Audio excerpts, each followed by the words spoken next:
Good evening, everyone. Welcome to another episode of A Niger Man's Perspective. With me, I have a special guest today, Umar Mamman, who is an urban and regional planner in Nigeria. He's also an activist and a social commentator.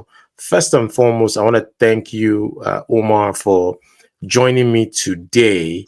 I'm really glad. We've been talking about this off air for quite some time, and I'm happy that you're live on air. So, how are you, first and foremost? How are you? I'm good. You're welcome.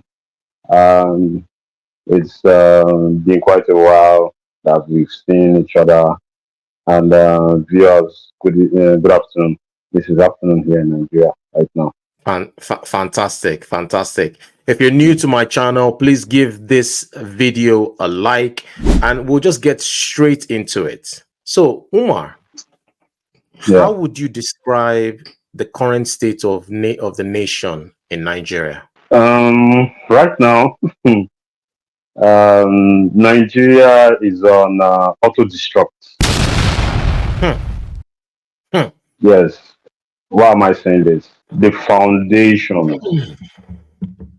When you look at the foundations on what Nigeria is built on, it's not solid at all. It's not solid. From the security, because that is number one responsibility of those who are in charge, or politicians, or those who are in power, to see that the security of life and properties of Nigerians. Hmm. This leads to, so many benefits, because nobody wants to come to a particular country or state within that country that is not secure. And a lot of times you see government officials traveling, they keep traveling, and they want investment. Yeah. Yeah, are you going Yeah. to bring your money to Nigeria to come and invest when the country is not secured? The country is not secured. We are importing food. Hmm. There was a lot of money spent by the last administration, the Buhari administration, to help out those who are involved in agriculture. That money has been spent, but a lot of people are not able to go to these farms. If you want to What? go What? into cattle, I'm with you. You wanted to say something?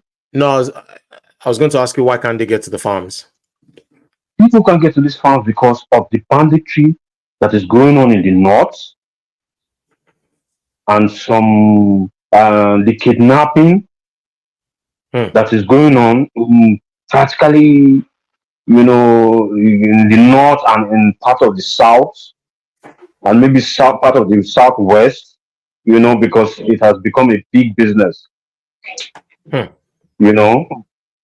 So, for example, we're still practicing the age old kind of farming. Most of the farming that is being done now for us to be able to progress as a country is mechanized. And the governments have not gotten the right investors,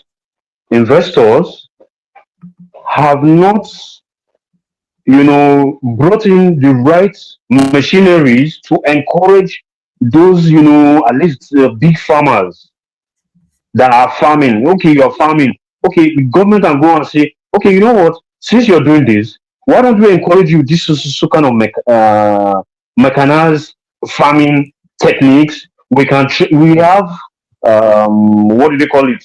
School of agric everywhere in the country. Yeah. But these schools, sometimes you'll be wondering, these schools, are they there so that they will help in the agricultural sector, or they're just there just in the name of school? Hmm. So security has, damaged the image because everything, whenever they call Nigeria now, is either for some time now they talk about security. Nigeria is not safe. Nigeria is not safe. Nigeria has not been safe for a very long time. This is it. This is it. You know, so what I believe is all this traveling all up and down that these Mm. our officials are doing. I think the first thing the government should have done right from the past administration is to, declare a state of emergency in security. Is this national? Is this federally in the 36 states So or now, state by because state? security, we are not just talking about just banditry. We are even talking about the basic Nigerians don't just basic rules and regulations, traffic light, driving on the other lanes, Mm-hmm. um, cutting corners. The security architecture needs to be, looked at. Mm. Because why am I saying this? Just like how it is abroad, from someone driving a very flashy car, you stop him. Yeah. What are you doing? You find out that this person, what is doing, doesn't correspond with what he's earning for him to be able to buy this car. Yes. So how is he affording I it, or can how is just she know affording it? someone. Yes, I can just know someone. That person is in government. He gives me contract. All of a sudden, I'm building a mansion. Hmm. No You questions asked. understand? So now people are looking at it that I don't have to work hard. All I need to know someone. If I know someone, whatever I do, even if if whatever I do, someone is going to bail me out. So there's a major problem with security, and this security has to do with politicians Hmm. because some of these politicians use some of these people that are perpetrating this insecurity to help them win election. And these people, when they help them win election, they are not able to prosecute these guys because they have helped them in one way or the other. And these guys In the can expose some past. of these politicians. Yes. Sometimes they use some of these guys to go and kill other opponents. Because you know how Nigerian politics is very violent. It's a very violent process. So it is not it's not normal. You have to have a lot of heart to be able to go into politics, and that's why it's unfortunate that a lot of people that have things to be able to contribute are not able to. They don't want to go into politics because of all these things. Hmm. Then you now have this Hmm. situation whereby the Nigerian police, the Nigerian security forces in general, the way I look at it is like they don't even know what their role is anymore. Hmm. Because you would drive, for example, from Yola to Abuja, and what you see is most of the times operatives collecting money from the bus drivers, or some of these commuters, some of the people that have private cars that probably don't have a driver's license, or maybe a complete car particulars. You end up paying money. When you pay money, they let you go.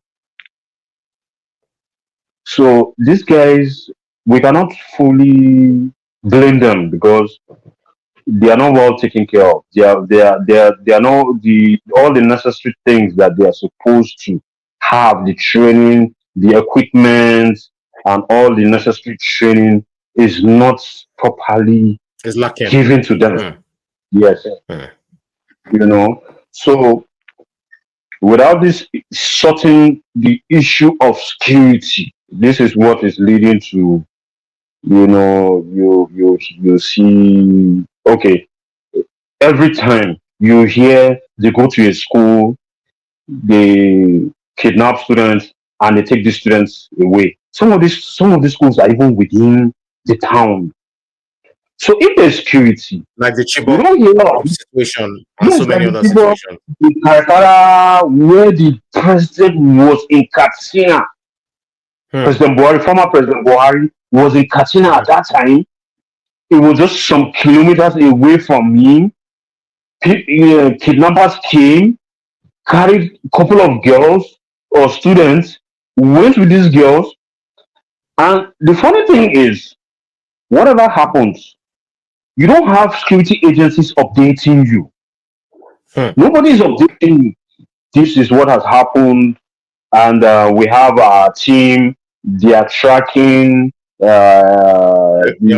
on top of it. They're on top of it. they are on top of it, giving us day to day Hmm. information about what they are doing.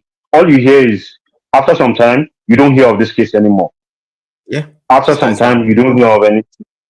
The only thing you see, maybe sometimes Nigerian police, they just parade certain people and they say these ones, they caught them, they are kidnappers.